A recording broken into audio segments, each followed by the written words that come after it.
প্রিয় শিক্ষার্থীবৃন্দ, তোমরা আশা করি ভালো আছো। আমিও তোমাদের দোয়ায় আল্লাহর রহমতে ভালো আছি। আমরা আমাদের গত ক্লাসে ট্যাগ কোশ্চেন এর উপর আলোচনা করছিলাম, রিভিশন ক্লাস হচ্ছিল, এবং সেখানে আমরা ট্যাগ কোশ্চেন করার জন্য যে রুলসগুলো রয়েছে, যে অ্যাফার্মেটিভ স্টেটমেন্টকে নেগেটিভ করতে হয়, নেগেটিভ স্টেটমেন্টকে অ্যাফার্মেটিভ করতে হয়, এবং নাউনের পরিবর্তে প্রনাউন বসাতে হয়, এই বিষয়গুলো নিয়ে আলোচনা করছিলাম। তো সেই ধারাবাহিকতায় আজকে আমরা আমাদের আলোচনা যাচ্ছি। তোমরা মনোযোগ খেয়াল করো। আজকে আলোচনা শেষে তোমাদের জন্য কিছু কাজ থাকতে পারে, সেগুলো তোমরা লিখে নিয়ে তোমরা খাতা কলম নিয়ে রেডি হবে। আশা করি তোমরা এই ক্লাসগুলো বাড়িতে একটু বই পুস্তকে দেখেছো। তো চলো আমরা আমাদের পাঠে যাই। এখানে দেখতে পাচ্ছ যে ও বলছে you did not go to the party. তাহলে তোমাদের খেয়াল আছে এখানে ডিড অক্সিলারি ভার্ব রয়েছে, যেটাকে আমরা ট্যাগ কোশ্চেনের ভাষায় বলি অপারেটর।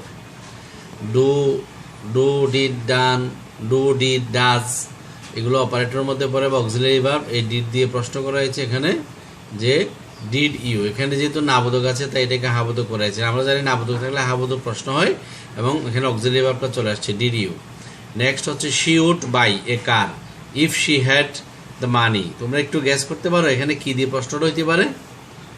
রাইট, ভালো বলেছো, উড দিয়ে হবে, যেহেতু উড একটা অক্সিলারি বা মডাল অক্সিলারি ভার্ব, সেই জন্য উড দিয়ে প্রশ্ন হবে। আর যেহেতু এটা হাবোধক হয়েছে তাই প্রশ্নটা হবে, ট্যাগটা হবে নাবোধক। ওডন্ট শি, শি এখানে প্রনাউন রয়েছে, শি রূপটা গিয়ে বসছে ওডন্ট শি। এখন কিছু বিষয় খেয়াল করে দেখো, যেমন টু বি ভার্বের একটা রূপ দেওয়া হয়েছে Hannah Montana. Hannah Montana is very famous. তাহলে এটা একটা কোশ্চেন করেছে ইজন্ট শি। হান্নাহ মুনতানা হচ্ছে একটা মেয়ে, তাই এর জন্য ব্যবহার হচ্ছে এখানে শি। আর ইজ টু বি ভার্ব রয়েছে এবং বাক্যটা হাবোধক, তাই এটাকে নাবোধক করা হয়েছে ইজন্ট শি। এরপরে দেখো there are lots of people at the concert. এখানে there are lots of people, এখানে সাবজেক্ট কিন্তু দেয়ার, এখানে কোনো হি বা শি জাতীয় কোনো ব্যক্তি নয়, এখানে কোনো ইম্পার্সোনাল সাবজেক্ট যেটা আমরা বলি, এখানে কোনো পার্সন সাবজেক্ট নেই। আর ভার্ব হচ্ছে আর। তাহলে হাবোধক বাক্য যেহেতু এটা নাবোধক করলে হবে আরন্ট দেয়ার, আরন্ট দেয়ার। এই যে শুরুতে এটা দেখানো হয়েছে টু হ্যাভ গট, যেটা আর কি হ্যাভ গট দিয়ে যদি থাকে বাক্যটা কীরকম হতে পারে সেটা। You have got a new guitar, you have got a new guitar. তাহলে হ্যাভ দিয়ে প্রশ্ন করতে হবে এবং না লাগাতে হবে হ্যাভন্ট ইউ। এই যে ইউটা হচ্ছে সাবজেক্ট, চলে গেছে ওখানে যেহেতু প্রনাউন হ্যাভন্ট ইউ। এরপরে দে ক্যান প্লে, ক্যান থাকলে তোমরা জানো ক্যান, এবং হাবোধকটা নাবোধক হয়ে can't. Can't they, they have play the piano, they can play the piano, can't they. You watch her show, you watch her show. এখন খেয়াল করে দেখো এখানে কিন্তু কোনো অপারেটর নেই। টু বি ভার্ব বলি আমরা am is are was were, কিংবা অক্সিলিয়ারি ভার্ব বলি have, has, had, shall, should, will, would, may, might, can, could, must. এই ধরনের কোনো টু বি ভার্ব বা অক্সিলিয়ারি ভার্ব সব মিলিয়ে কোনো অপারেটর নেই। এবং অপারেটর না থাকলে কি দিয়ে প্রশ্ন করতে হয় বলতে পারো কেউ? দ্যাটস গুড, ভালোই বলেছো। হ্যাঁ, আমাদেরকে যখন কোনো অপারেটর বা অক্সিলিয়ারি ভার্ব বা টু বি ভার্ব এগুলো থাকবে না, তখন আমরা ডু, ডাজ, ডিড এর সাহায্য নিয়ে প্রশ্ন করব, যেটা আমরা ইন্টারোগেটিভ সেন্টেন্সে করে থাকি। যেহেতু এখানেও প্রশ্ন করা হচ্ছে, এটাও এক ধরনের ইন্টারোগেশন।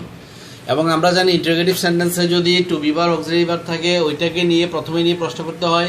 এখানেও একই কথা, এটাও ইন্টারোগেটিভ সেন্টেন্স হচ্ছে ট্যাগ কোশ্চেন, যেহেতু কোশ্চেন সেহেতু ইন্টারোগেশনের রুলসগুলো আমরা ফলো করবো।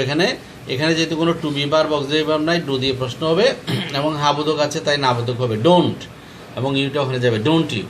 এবার এদিকে খেয়াল করো, আবার সেই একই রূপ, তবে আগেরগুলো ছিল হাবোধক থেকে নাবোধক, আর এটা হচ্ছে নাবোধক থেকে হাবোধক। Jackson is not a good student, isn't, এই যে ইজন্ট দেওয়া আছে, না আছে, এটা হা হয়ে যাবে ইজ। আর জ্যাকসন যেহেতু ছেলে তার জন্য he, is he. There is not, ওই যে এখানে ছিল দেয়ার আর হাবোধক, এখানে দেয়ার ইজ নট নাবোধক, তাহলে ইজ দেয়ার। ঠিক আছে, মিলতেছে, গুড, ইজ দেয়ার। তারপরে শি হ্যাজ নট গট, ওই যে হ্যাজ নটের মধ্যে নট চলে যাবে, হ্যাজ দিয়ে প্রশ্ন হবে has she. They can't dance, এখানে কান্টের ওই যে নেগেটিভ আছে, ক্যান হবে, এবং এটা দে হবে, ক্যান দে।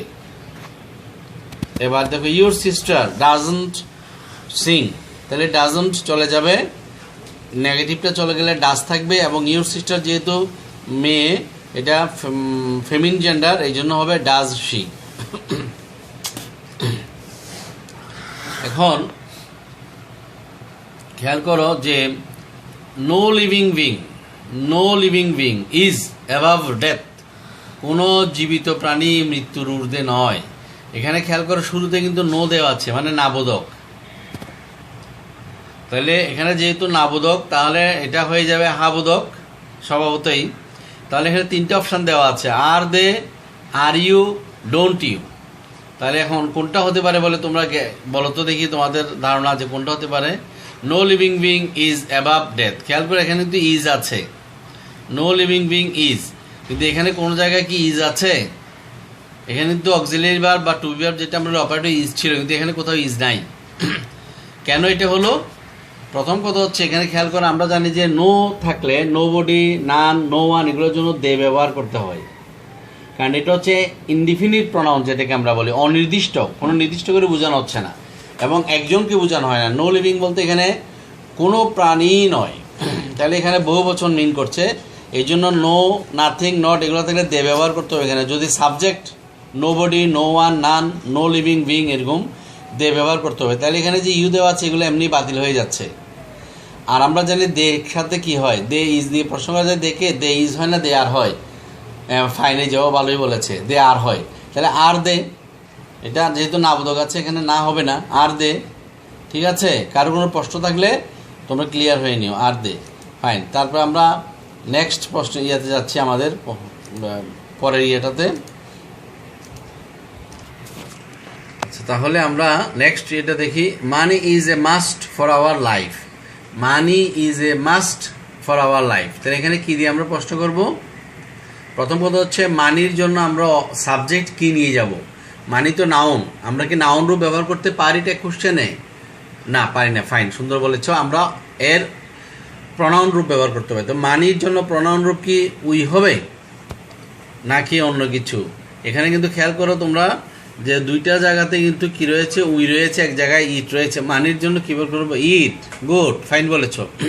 তাহলে ইজন্ট ইট, যেহেতু ইটের সাথে ইজ বসতে পারে, ইজন্ট ইট, ফাইন বলেছ। তাহলে ডু উই বা হ্যাভ উই এখানে হবে না। আচ্ছা, আমাদের নেক্সট যেটা, one can do almost nothing without it. One can do almost nothing without it. এটাকে হাবোধক হবে না নাবোধক হবে? আগে বলো তো। সুন্দর বলেছ, এটা হাবোধক হবে, কারণ এখানে নাবোধক অলরেডি রয়েছে।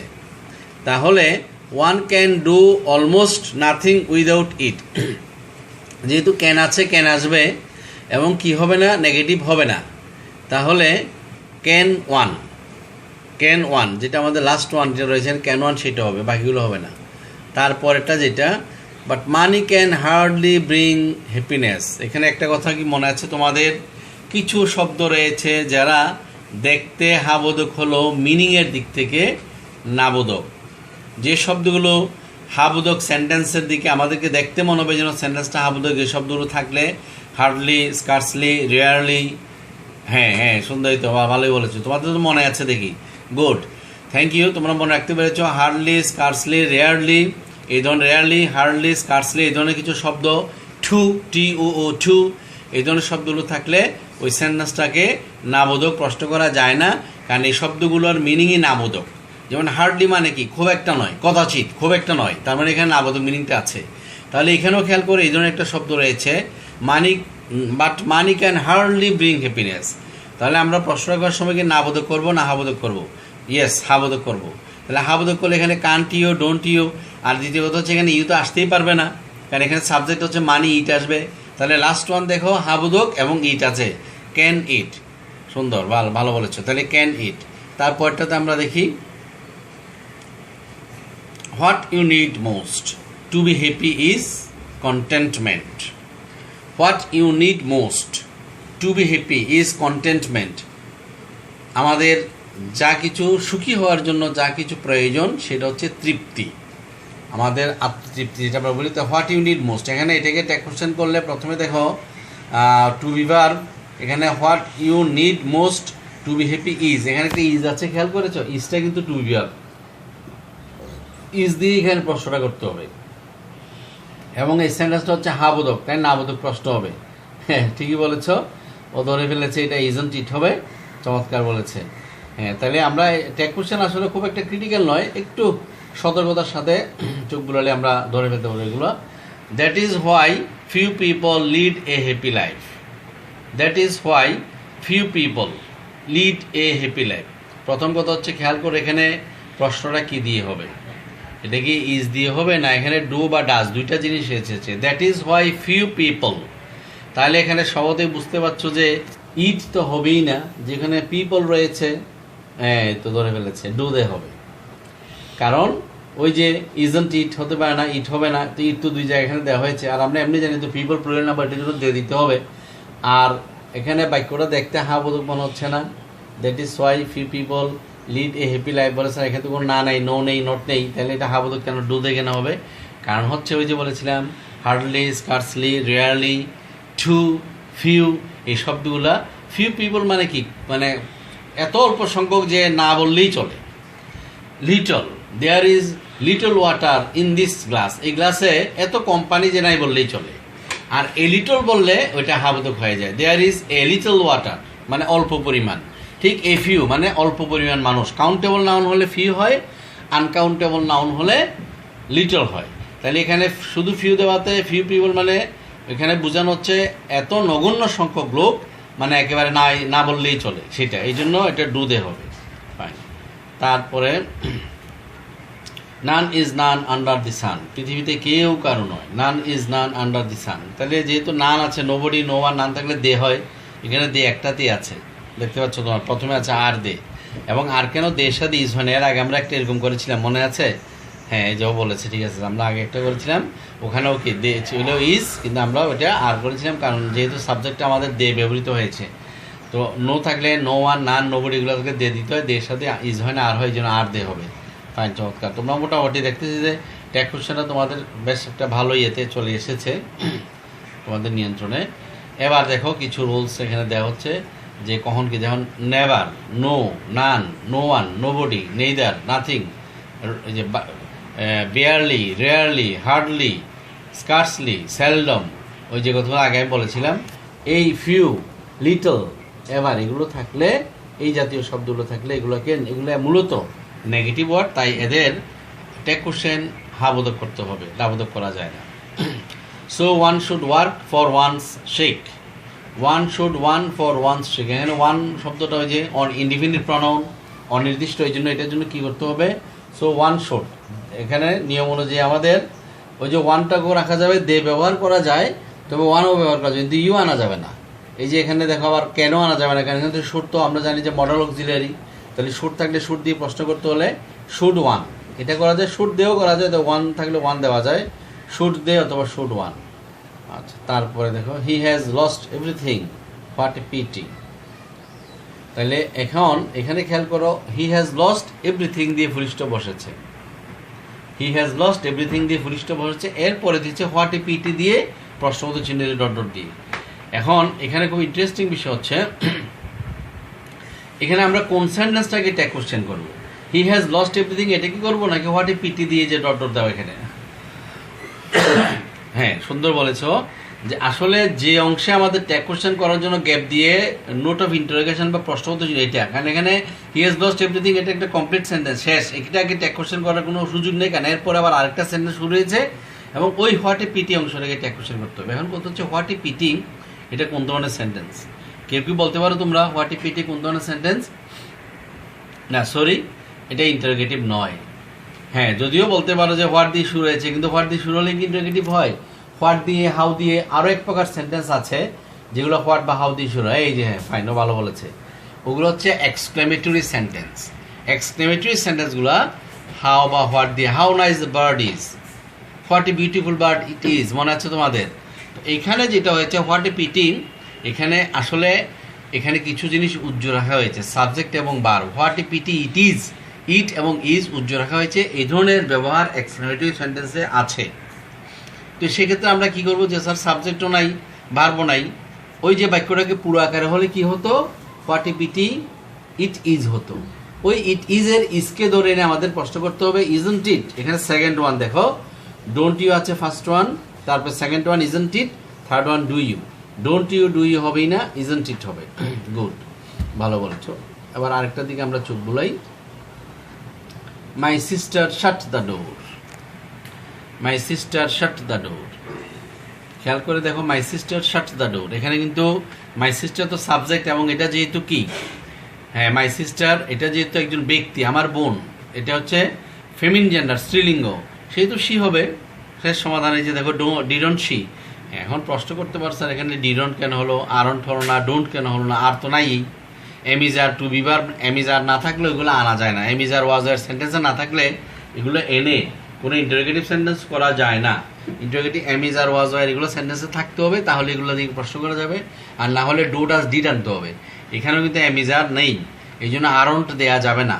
এখন বলতে পারে ডিডন্ট বা ডোন্ট, আমরা ডিড কেন দিলাম, ডোন্ট কেন দিচ্ছি না। প্রথম কথা হচ্ছে ডোন্টের উপরে যেহেতু আই আছে, এটা তো হবেই না। আরেকটা বিষয় হচ্ছে ষাট শব্দটা খেয়াল করে, এখানে ভার্ব কিন্তু ষাট, ষাট ষাট ষাট, তাহলে ষাট ষাট ষাট, এটা প্রেজেন্ট ফর্মও যা, পাস্ট ফর্মও যা, পাস্ট পার্টিসিপল তা। এটা যদি প্রেজেন্ট ফর্ম হতো তাহলে শার্টস থাকতো, ভার্বের সাথে এস থাকতো, কারণ মাই সিস্টার হচ্ছে থার্ড পারসন সিঙ্গুলার নাম্বার। যেহেতু my sister third person singular, ভার্বের সাথে এস নেই, অতএব এটা পাস্ট টেন্স, তাই ডিডন্ট সি হবে। হ্যাঁ, গুড। এবার আসো, the colour of the shirts seldom charms me. The colour of the shirts seldom charms me. তোমাদের এখানে একটা বিশেষ শব্দ রয়েছে, যে শব্দটা তোমাদেরকে ট্যাগ কোশ্চেনটাকে সহজ করে দিবে। সেই শব্দটা কি তোমরা খেয়াল করতে পারো, কেউ বলতে পারো? হ্যাঁ, এই যে ভালোই বলেছে, এটা হলো seldom. Hardly, scarcely, rarely, seldom, এই শব্দগুলো থাকলে প্রথমত ট্যাগ কোশ্চেনটা নেগেটিভ করা যায় না। তবে ইন্টারেস্টিং হচ্ছে এখানে তিনটেই কিন্তু হাবোধক, এখানে কোনো নাবোধক প্রশ্ন করা হয়ওনি। তাহলে চুজ করাটা একটু তোমাদের জন্য কি, হ্যাঁ এখন আসছে does it, do they, get they. Get দিয়ে তো প্রশ্ন করা যায় না, হ্যাঁ ফাইন বলেছে যে স্যার গেট দিয়ে তো প্রশ্ন হবে না, ডাজ অথবা ডু দিয়ে। এখন ডাজ ইট হবে না, ডু দিয়ে হবে। এখন the colour of the shirts, এখানে কি শার্ট সম্বন্ধে বলা হয়েছে না কালার সম্বন্ধে বলা হয়েছে? ফাইন, কালার সম্বন্ধে বলা হয়েছে, শার্টস সম্বন্ধে বলেনি। তাহলে কালার, রং, শার্টের রংটা তাকে বলছে যে চমুগ্ধ করেছে, চমৎকার। তাহলে এখানে সিঙ্গুলার নাম্বার এটা, এবং এই জন্য বারের সাথে দেখো এস বসেছে, চার্মস হয়েছে, চার্মস, চার্মসের যোগাতে হবে ডাজ ইট। ফাইন। আসলে আমাদের পরেরটাতে kindly do me a favour, kindly do me a favour. তোমাদের নিশ্চয়ই ট্যাগ কোশ্চেন করার সময় আমরা যখন আগে করছিলাম তখন মনে আছে, ইম্পারেটিভ সেন্টেন্সে ট্যাগ কোশ্চেনগুলো কিন্তু বেশ কিছু বিশেষ বিশেষ নিয়ম অনুসরণ করে চলতে হয়। যেমন ধরো তোমার লেট বা লেটাস থাকলে একরকম রুলস হয়, লেটের পরে আসার অন্য কিছু থাকলে লেট মি, লেট দেম, এগুলো থাকলে একরকম হয়। আবার প্লিজ বা কাইন্ডলি থাকলে এই ধরনের, যেমন এখানে আছে kindly do me, do him a favour. তো আমরা বলেছিলাম আগেই যে প্লিজ বা কাইন্ডলি থাকলে এগুলো নির্দিষ্ট রুলসে, প্লিজ বা কাইন্ডলি থাকলে উইল ইউ বা ওন্ট ইউ এরকম ইউজ করার বিষয় আছে এখানে। দেখো একটাই আছে উইল ইউ, অথবা আমাদের আর অন্য কিছু বলা দরকার নেই, উইল ইউ হয়ে যাবে। এটা kindly do him a favour, will you আসে। এবার আরেকটা দেওয়া হয়েছে most of the students who fail in English do not have. Most of the students, বেশিরভাগ ছাত্রছাত্রী, who fail in English do not have strong foundation in English grammar. সেন্টেন্সটা অনেক বড়, কিন্তু ট্যাগ কোশ্চেন করতে এটা জটিল হওয়ার কোনো কারণ নাই, কারণ এখানে খেয়াল করো ডু একটা শব্দ, এখানে ডু এবং have, do not have. Most of the students who fail in English do not have strong, এখানে কিন্তু ডু নট হ্যাভ এটা নেগেটিভ সেন্টেন্স, এটা হাবোধক হয়ে যাবে ট্যাগ কোশ্চেন করলে। আর আমরা হাবোধকটা কী দিয়ে করব, এটা অ্যাকচুয়ালি দুইভাবে করা যেত। এখানে আমি একভাবে হ্যাভ দিয়ে দিয়ে দেখিয়েছি, এখানে ইজন্ট, ইজন্ট ইট তো হবেই না, কারণ স্টুডেন্ট তো প্রাণী বা এটা কোনো ব্যক্তি, এটা কোনো বস্তু নয়, এই জন্য ইট দেওয়া যাবে না। আর এখানে ইউ এর ব্যবহার আসবেই না, অতএব দে থাকবে। কিন্তু দের সাথে খেয়াল করো যে এখানে দের সাথে রয়েছে, দের সাথে এখানে হ্যাভ দিতে হবে। এই যে ডু নট রয়েছে এটা নাবোধক, অতএব এটা ইউজ করা যাবে না, অতএব হ্যাভ দে এটা দিয়ে আমাদেরকে করতে হবে। এই যে এখানে দেখো ইজন্ট ইট আছে, ডোন্ট ইউ আছে, হ্যাভ দে আছে, হ্যাভ দে দিয়ে প্রশ্ন করতে হবে। তাহলে আমরা যে জিনিসটা দেখতে পাচ্ছি, অতএব দেখলাম যে আমরা এই এখানে কিছু ব্যতিক্রমধর্মী রুলসগুলোতে কিন্তু আমরা প্রবেশ করেছি, ট্যাগ কোশ্চেনে কিছু ব্যতিক্রমধর্মী রুলসে আমরা প্রবেশ করেছি। তো practice makes a man perfect বলে একটা কথা আছে, তোমাদেরকে ট্যাগ কোশ্চেনে একটা কথা রাখবা, বিন্দুর মধ্যে সিন্দুর গভীরতা একটা শব্দ আছে। যদিও বা এটা সহজ মনে হয়, কিন্তু আসলে সহজ ঠিক আছে যদি আমরা প্র্যাকটিস করি, কিছু রুলস মনে রাখি, কিন্তু যদি আমরা প্র্যাকটিস না করি রেগুলার এবং কিছু রুলস নিয়ম মনে রাখতে না পারি, প্র্যাকটিস করতে করতে আমাদের এগুলো মুখস্থ হয়, করতে করতে বলে যে গাইতে গাইতে গায়ন হয়ে যায়, আমরা করতে করতে ঠিকই কাজই হয়ে যাব, আমরা পারবো। তবে আমাদেরকে রেগুলার চর্চা রাখতে হবে। নেক্সট ক্লাসে আমরা আমাদের আরও পরবর্তীতে আলোচনা করবো। তোমরা ভালো থেকো, সুস্থ থেকো, আল্লাহ হাফেজ।